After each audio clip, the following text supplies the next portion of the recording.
Fala, mi pueblo! Estão vivos, emocionados com essa última rodada da fase de Liga da Champions? Sensacional! Era um sobe e desce para todo lado. Foi muito maneiro porque em determinado momento no segundo tempo eu até estava conversando com o meu coordenador de Champions do SBT. Cada gol que saía mudava o meu destino para os playoffs. Agora subiu a tabela, desceu a tabela, qual vai ser o confronto, qual é o próximo confronto. E temos mais ou menos encaminhados os nossos destinos aí pela frente. Vamos aguardar sexta-feira. Tem o sorteio que vai acontecer lá em Nyon, na Suíça. Inclusive, 8 da manhã, horário de Brasília. Vai ser meio-dia, sexta-feira, pra gente aqui em Madrid. Daqui a pouco eu vou falar sobre o sorteio, mas queria destacar primeiro três jogos, que dos 18 jogos simultâneos que nós tivemos, difícil assistir tudo, dei prioridade para três. Até tava com um olhinho ali meio aberto no Paris Saint-Germain também, mas como fez 3-0 no primeiro tempo, falei, a Paris Saint-Germain classificou, duelo direto com o Stuttgart. Passeio do PSG, o Stuttgart fez um golzinho, achou um gol quando já estava 4-0, classificação merecida do PSG. Bom, o Real Madrid foi para a França sem Vinícius Júnior e venceu facim 3-0.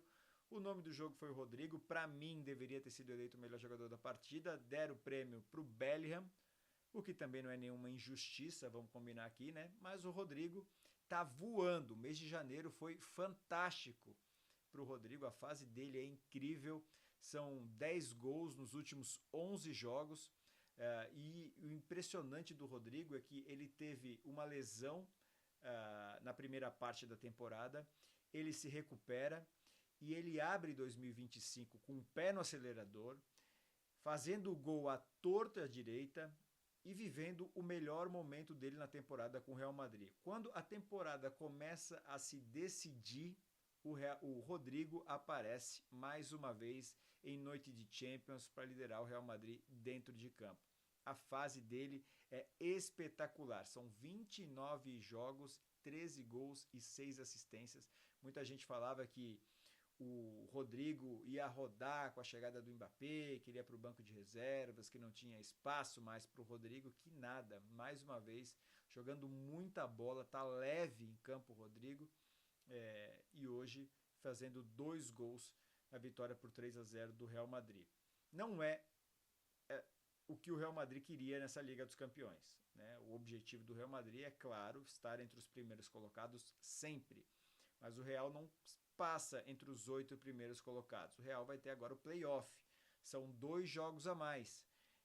Num calendário apertado, com muitas lesões, isso tudo pesa. E o Real vai ter pela frente ou o Celtic ou o Manchester City. Talvez o clássico mais quente da Champions League das últimas edições entre Real Madrid e Manchester City, onde muitas loucuras aconteceram, inclusive com o Rodrigo sendo personagem em alguns jogos, mas isso vai ficar para sexta-feira. E o Real Madrid não chega entre os 8 primeiros, é uma cobrança, claro, para cima do Ancelotti, não era esse o grande objetivo do clube, vai ter que passar agora por esses playoffs e pode se complicar pelo caminho. No outro jogo da noite, Barcelona 2 e Atalanta também 2, não fiquei surpreso com esse empate não, porque o time do Barcelona, que agora tem 103 gols na temporada, são mais do que 30 gols a mais em relação à temporada passada nesse mesmo período. Se o ataque do Barcelona vai muito bem, a defesa do Barcelona é o X da questão, né? Ali é o ponto mais vulnerável do time do Barcelona, principalmente os goleiros. O Iñaki Peña nunca agradou totalmente a torcida do Barcelona. E o Chesney, que estava aposentado, saiu lá da praia com chinelinho no pé para vir ser goleiro do Barcelona e já entregou algumas vezes, inclusive no jogo contra o Benfica, na rodada passada da Champions, muita lambança na final da Supercopa da Espanha.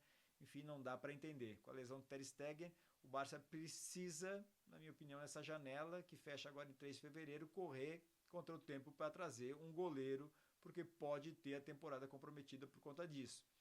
A defesa do Barcelona não tem o mesmo nível que tem o ataque. Também não está com a mesma inspiração nessa temporada que está o Lewandowski, o Rafinha e o Lamine Yamal. E o Atalanta a gente sabe que é um time bom, né? A gente já viu algumas vezes incomodando times grandes, essa equipe da Atalanta, comandada pelo Gasperini já há muitos anos. E zero surpresa, é um time que vai pro ataque, que busca o gol, que não busca apenas se defender. Foi a base desse Atalanta que venceu o Bayer Leverkusen na temporada passada, inclusive o único time que venceu o Bayer Leverkusen em toda a temporada foi justamente a Atalanta na final da Liga Europa. Então é um time muito enjoado e está aí mais uma vez fazendo uma boa Liga dos Campeões entre os primeiros e incomodando o gigante Barcelona na casa do Barcelona. O City sofreu uma barbaridade, né? Começou o jogo perdendo de 1-0 para o Bruges e aí bate o desespero, mas queria destacar o Savinho. Mais uma vez, melhor jogador, o cara que liderou o Manchester City em campo, distribuiu jogadas, tá tentando alguma coisa o Savinho. Numa temporada muito desastrosa, por enquanto, do Manchester City, se a gente falar de campeonato inglês, uma vez que na Champions ainda está vivo na Champions, o Savinho é uma das poucas peças que tem se salvado nesse ano atípico do Manchester City. Aquilo que a gente se acostumou a ver, muito abaixo, mas o Savinho tem feito boas participações, hoje fez até o terceiro gol. Tá se encontrando com a camisa do Manchester City. Tem muito para melhorar ainda, né? Tá chegando agora, é a primeira temporada dele apenas, mas hoje foi fundamental na vitória de virada sobre o Clube Bruges.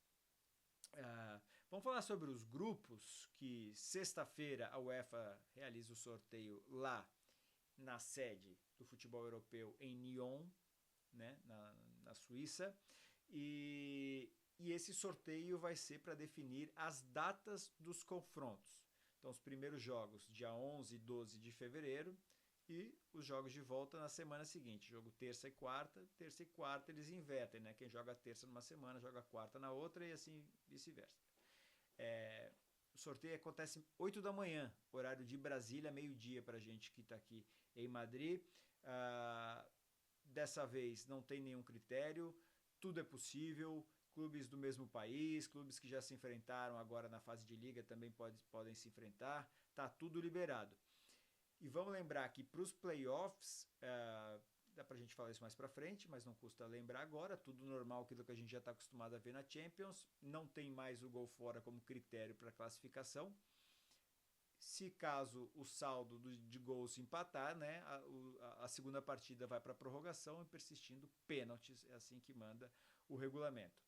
Pois bem, nos potes que vamos ter dos playoffs agora, o que a gente vai ter pela frente é o seguinte: Manchester City encara sim ou sim Bayern de Munique ou Real Madrid. Como ele terminou na parte de baixo, entre o 9º colocado e o 24º, do 9º ao 16º colocado, esses aqui são os cabeças de chave. Então, esses decidem em casa, fazem em casa o segundo jogo. E do 17º ao 24º, fazem o primeiro jogo em casa, né? Então, depois eles invertem. E o City terminou na parte de baixo. Então, ele faz o primeiro jogo em casa. Vai pegar um campeão europeu ou o Bayern de Munique, que tem muita tradição em Liga dos Campeões. É o terceiro clube mais vezes campeão, são 6 taças. Contra ou o Real Madrid, 15 taças. A gente, acabei de falar, foi talvez um dos maiores clássicos que a gente viu nos últimos anos de Liga dos Campeões, com muitas emoções acontecendo nos minutos finais. Na sexta-feira isso vai acontecer. E aí, quem o Manchester City pegar de Bayern ou Real Madrid, o outro adversário vai ser o Celtic, que daí vai pegar ou Bayern ou Real Madrid. A gente vai ter um sorteio também interessante, num grupo que podemos ter 2 clássicos, Milan e Juventus, pode acontecer, como Feyenoord e PSV. O Feyenoord, que é de Roterdã, e o PSV, que é de Eindhoven. Podemos ter 2 clássicos nacionais também já logo nesses playoffs. Teremos com certeza na França. O Paris Saint-Germain, ele decide em casa, porque no final das contas ele terminou em 15º colocado. O PSG vai ter pela frente ou o Mônaco ou o Brest. Em terras francesas, o Paris Saint-Germain reina, domina absoluto. Liga dos Campeões talvez pode ter um clima um pouco diferente. Mas o PSG vai ter essa vantagem. Um jogo francês também tem um desgaste menor de viagem. Isso pode ser que ajude o Paris Saint-Germain de alguma forma. Outro confronto bacana, Atalanta e Borussia pegam ou Sporting ou Bruges. São confrontos interessantes que teremos na sexta-feira. Vamos ver o que aguarda por aí as pequenas bolinhas lá em Nyon, na França. E aí a gente volta a comentar aqui os confrontos que teremos nos playoffs a partir de fevereiro. Valeu, galera!